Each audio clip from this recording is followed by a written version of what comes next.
Olá a todos. O meu nome é Filipe Lavra, eu sou neurologista pediátrico no Hospital Pediátrico de Coimbra e estou hoje aqui para vos falar de esclerose múltipla de início em idade pediátrica. Uma das primeiras perguntas que nos surge, dito isto desta forma, é se de facto existe esclerose múltipla em crianças e adolescentes. A resposta a esta pergunta é naturalmente sim. De facto, dos 2,5 milhões de pessoas que em todo o mundo têm diagnóstico de esclerose múltipla, estima-se que entre 3 a 5% possam ter tido sintomas que começaram em idade pediátrica, isto é, que começaram antes de a pessoa cumprir 18 anos de idade.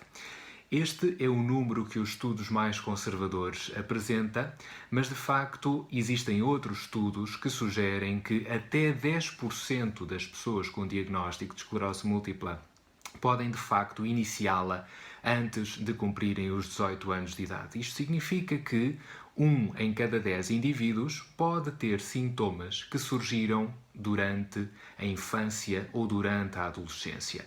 E se pensarmos que a esclerose múltipla é uma doença cujo diagnóstico normalmente estabelecemos entre os 20 e os 40 anos de idade, por definirmos esta mesma doença como sendo uma doença efetivamente do adulto jovem, não custará pensar que muitas das vezes, fazendo perguntas relacionadas com o que aconteceu no passado, encontramos sintomas que são muito sugestivos da ocorrência de surtos prévios. Realmente, em idade pediátrica, portanto na infância e na adolescência, a maior parte das doenças que encontramos, ou da doença que encontramos, esclerose múltipla, tem este formato, tem este fenótipo clínico de surto e remissão.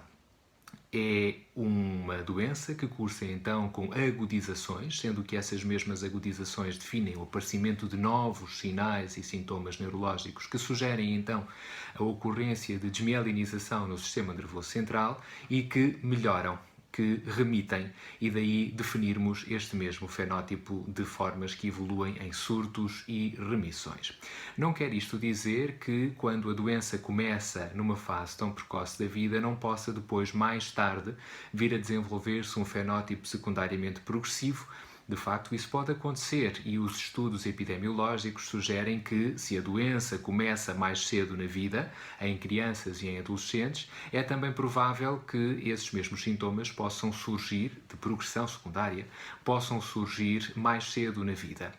Ainda assim, tudo pode ser modificado se porventura iniciarmos um tratamento precoce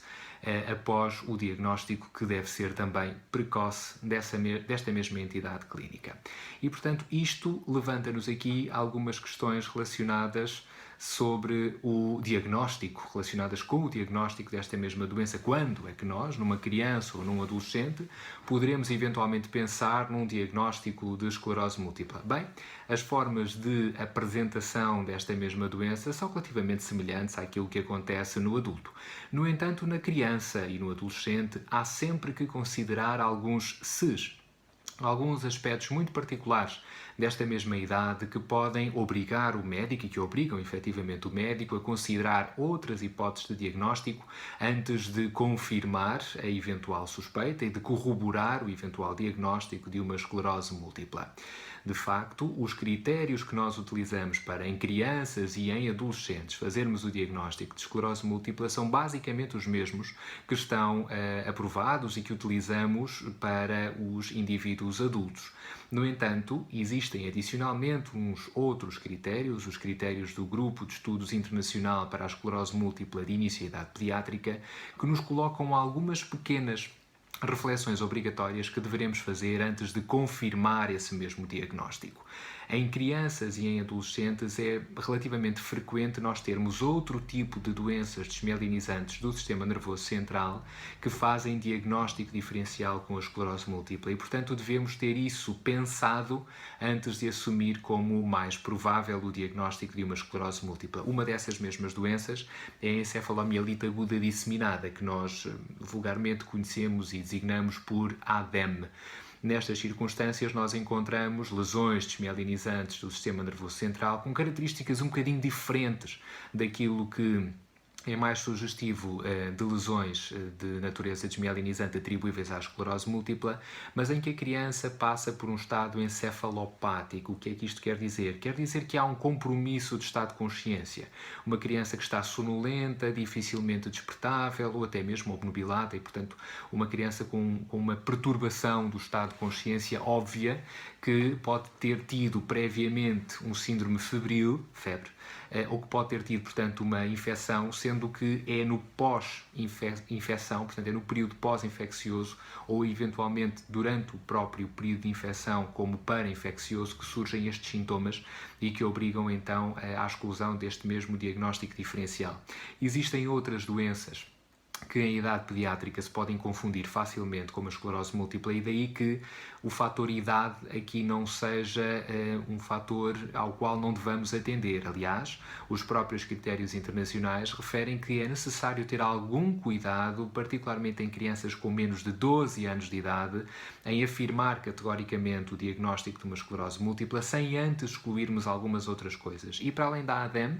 existem também, em idade pediátrica, outras doenças como doenças do espectro, da neuromelitótica e doenças metabólicas hereditárias, portanto genéticas, que cursam com alterações da forma, alterações da estrutura da própria mielina e que nos obrigam a pensar nelas antes de, numa criança, e particularmente numa criança pequena, como disse, abaixo dos 12 anos de idade, a considerar estas mesmas hipóteses antes de afirmar o diagnóstico de uma esclerose múltipla. Como é óbvio, se do ponto de vista clínico nós temos algumas suspeitas e há determinados tipos de sintomas que são sugestivos da ocorrência de um surto de esclerose múltipla, as nevrites ópticas, as mielites, os síndromes do tronco cerebral, em que nós vemos as crianças com alguma instabilidade da marcha, algum desequilíbrio, alguma ataxia, alterações dos movimentos oculares, com visão dupla, por exemplo. Se estes eventos clínicos são sugestivos do diagnóstico, é verdade que para o afirmarmos nós precisamos com alguma frequência de recorrer a exames complementares de diagnóstico e como não podia deixar de ser, a ressonância magnética, portanto os estudos de imagem cerebral são cruciais para nós podermos afirmar este mesmo diagnóstico, com aquelas ressalvas que já conhecemos de disseminação no tempo e disseminação no espaço que permitem, então, a afirmação do diagnóstico de uma doença múltipla que ocorre a diferentes tempos e que ocorre afetando diferentes zonas do sistema nervoso central e a isso damos, então, o nome de disseminação no espaço. É óbvio que na criança e no adolescente as características das lesões a que deveremos atender são exatamente as mesmas que também definimos para o adulto, mas com mais frequência nós encontramos lesões atípicas, lesões grandes, muito inflamatórias e de facto costumamos dizer que a doença de início em idade pediátrica é uma doença particularmente inflamatória. Com alguma frequência, e isto não é desprezível, nós encontramos situações em que, do ponto de vista clínico, não encontramos na criança muitos sinais ou muitos sintomas sugestivos da doença, mas quando de facto olhamos para a imagem cerebral, encontramos uma carga lesional muito significativa que nos levanta, desde logo, a questão relacionada com, primeiro, a necessidade do tratamento e, segundo, com o tipo de tratamento que vamos escolher, se pretendemos um tratamento um bocadinho mais agressivo, digamos assim, no sentido de controlar essa extensa atividade inflamatória, ou um tratamento um bocadinho mais conservador, se de facto não se justificar. Mas já lá vamos às questões do tratamento. É que para além da ressonância magnética, que é muito importante no diagnóstico diferencial desta mesma situação clínica e que pode obrigar à utilização de um contraste endovenoso, normalmente é o gadolínio,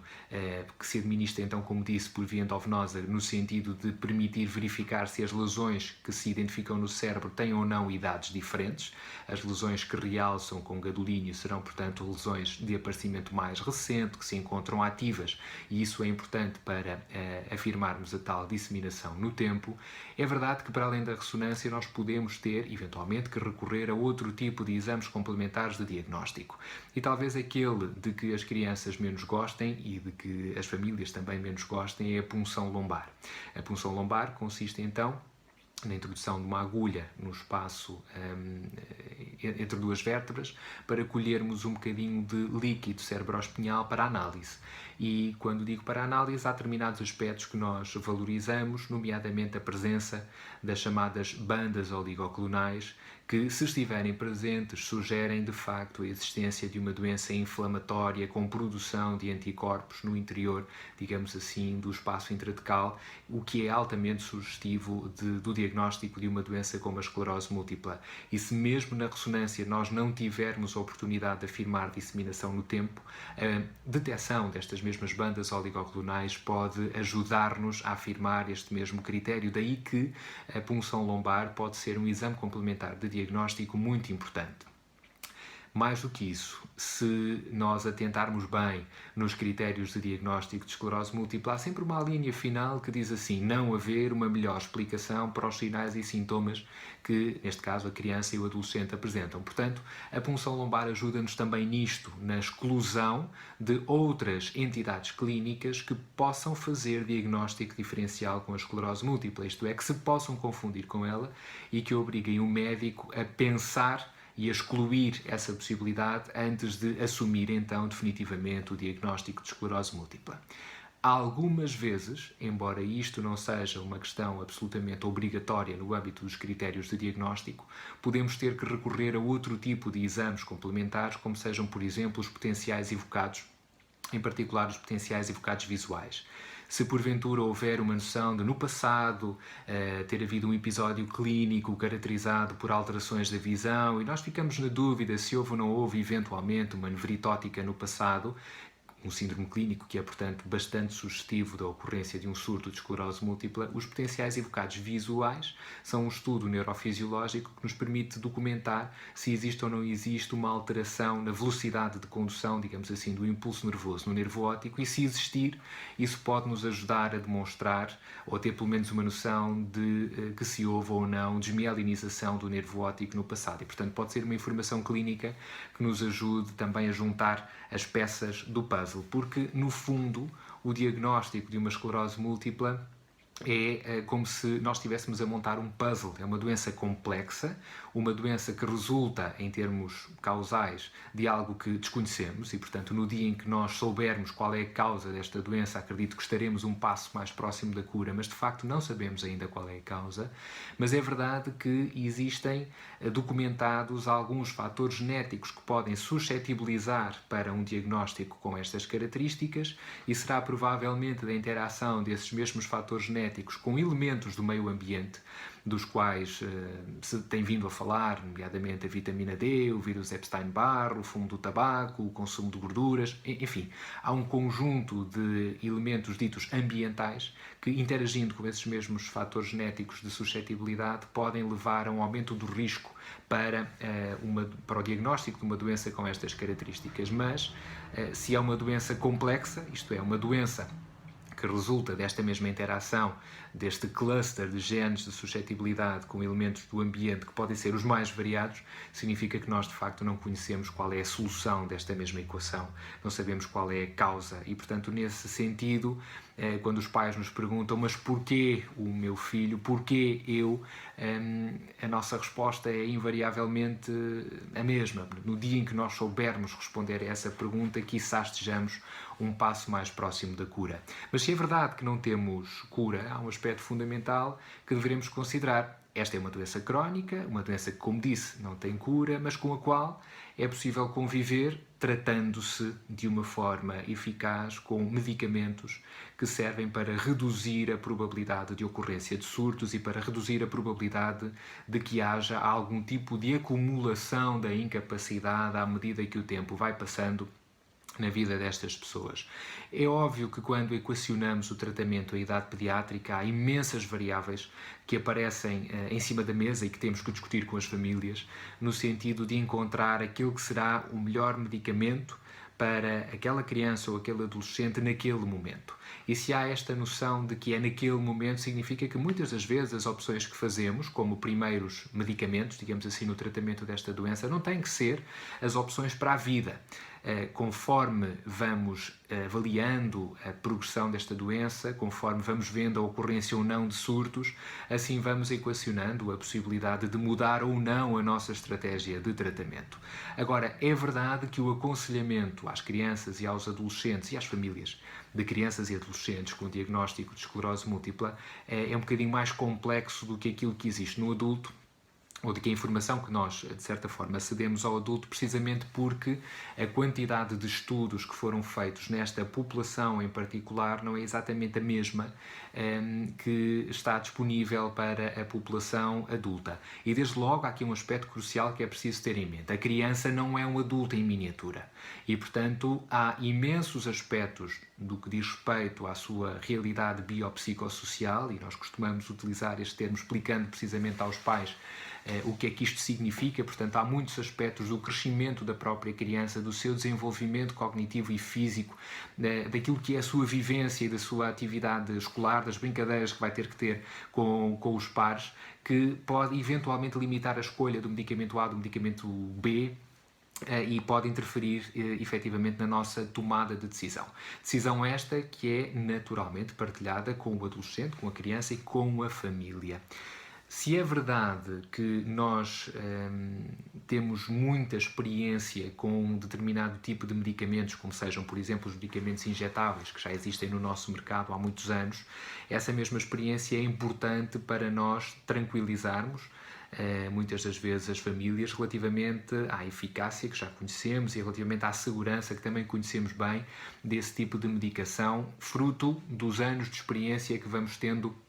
com eles, mas não foram formalmente testados, nem têm formalmente indicação para ser utilizados neste mesmo grupo etário. Existe um único ensaio clínico, publicado em setembro de 2019, o estudo Paradigms, que comparou um medicamento oral chamado fingolimod com um medicamento injetável, interferon beta-1A intramuscular, no tratamento desta doença, precisamente quando começa em idade pediátrica. E este é o único ensaio que levou à aprovação formal do fingolimod para utilização especificamente abaixo dos 18 anos de idade e a partir dos 10 anos de idade, podendo haver algumas alterações da dose em função do peso da própria criança. Mas, se isto é assim para esta mesma molécula, é verdade que existem hoje em dia vários ensaios clínicos em curso e vários ensaios clínicos pensados para se tentar encontrar outras possibilidades de intervenção terapêutica em idade pediátrica que sejam capazes de frenar, de travar a evolução desta mesma doença, a atividade inflamatória associada a esta mesma doença, que no imediato pode não ter grandes repercussões em termos daquilo que é a estrutura, em termos daquilo que é a função do sistema nervoso central nestas crianças e adolescentes, mas que a médio e longo prazo poderá efetivamente contribuir para algum tipo de limitação cognitiva, de limitação motora que queremos a todo custo evitar. Portanto, neste sentido, existe todo um conjunto de ensaios clínicos, de investigação clínica em curso, especificamente desenhada para esta mesma população especial, para a população pediátrica, crianças e adolescentes com idade inferior a 18 anos de idade, sendo que estes mesmos estudos irão permitir encontrar algumas respostas muito importantes do ponto de vista clínico, no sentido de identificarmos a melhor forma de tratar, a melhor forma de combater esta mesma doença, que pode então iniciar-se numa fase tão precoce da vida. Mas se é verdade que hoje temos alguma informação recolhida sobre a eficácia e segurança de alguns medicamentos no tratamento desta mesma doença em idade tão precoce, também é verdade que para o futuro só teremos essa mesma informação recolhida para eventuais novos fármacos que venham a ser pensados e estudados se as pessoas participarem em projetos de investigação científica. Não há inovação terapêutica sem o contributo de todos. E quando digo de todos, não me refiro exclusivamente aos profissionais de saúde, que têm a responsabilidade de coordenar e executar essa mesma investigação, de pensar essa mesma investigação no sentido de promover a obtenção de respostas para problemas clinicamente pertinentes, mas também me refiro necessariamente às crianças e adolescentes e às famílias que deverão estar disponíveis e que poderão estar disponíveis para, com os profissionais de saúde, colaborarem no sentido de conseguirmos todos obter mais e melhor informação que permita tratar melhor esta população especial a curto, médio e longo prazo. E, portanto, este é um repto relativamente importante numa área da neurologia clínica e, neste caso em particular, das doenças desmielinizantes, em que tem havido um progresso muito significativo A minha convicção pessoal é que as crianças, em determinados aspectos, no que diz respeito à fisiopatologia desta doença, serão provavelmente a chave para nós compreendermos melhor o que pode levar ao aparecimento desta doença, como é que ela pode manifestar-se, progredir, agravar ou não ao longo do tempo, como é que pode haver algum tipo de recuperação associada a esta mesma doença, pois as crianças têm este dom e esta capacidade extraordinária de recuperar quando muitas das vezes nós encontramos doenças, como disse há pouco, extremamente inflamatórias, doenças que na ressonância magnética nos deixam francamente alarmados, mas que em termos clínicos se traduzem em praticamente nada. O que significa então que as crianças têm esta capacidade de reabilitar, de recuperar deste mesmo dano que provavelmente se poderá perder com a evolução da idade ou pelo menos se poderá modificar com o próprio envelhecimento. E se nós soubermos responder a algumas perguntas relacionadas com estes mecanismos de reparação, estou certo que conseguiremos encontrar, provavelmente, outras respostas de outra natureza, no sentido de podermos proporcionar às pessoas com diagnóstico de esclerose múltipla outras opções de tratamento, quiçá reparadoras. E, portanto, neste sentido, é importante todos pensarmos nisto. É importante todos pensarmos que fazemos parte de uma mesma